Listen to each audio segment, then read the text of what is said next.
இருப்பது. அதாவது இந்த உலகம் தோன்றியதிலிருந்து நான் என்கிற ஒரு அகங்காரத்தினாலதான் இன்னைக்கு இவ்வளவு கஷ்டங்களும் இவ்வளவு துன்பங்களையும் இன்னைக்கு இந்த உலக மக்கள் சந்தித்து கொண்டிருக்கிறாங்க.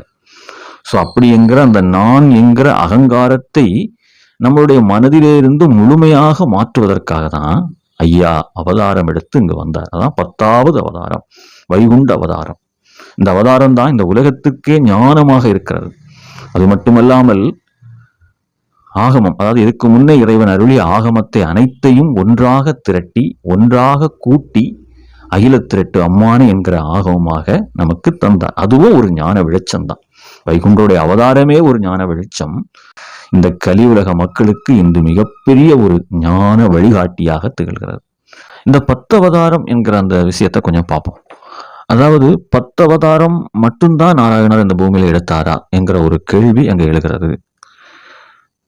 சொல்லப்போனா நாராயணருக்கு 10 அவதாரங்கள் கிடையாது, எண்ணற்ற அவதாரங்கள் நாராயணர் எடுத்திருக்கிறாரு, சிவபெருமான் எடுத்திருக்கிறாரு. அதனால ஒரு 10ன்னு சொல்லி நம்ம ஒரு குறுகிய வட்டத்துக்குள்ள இறைவனுடைய அவதாரங்களை அடைக்க முடியாது. இப்போ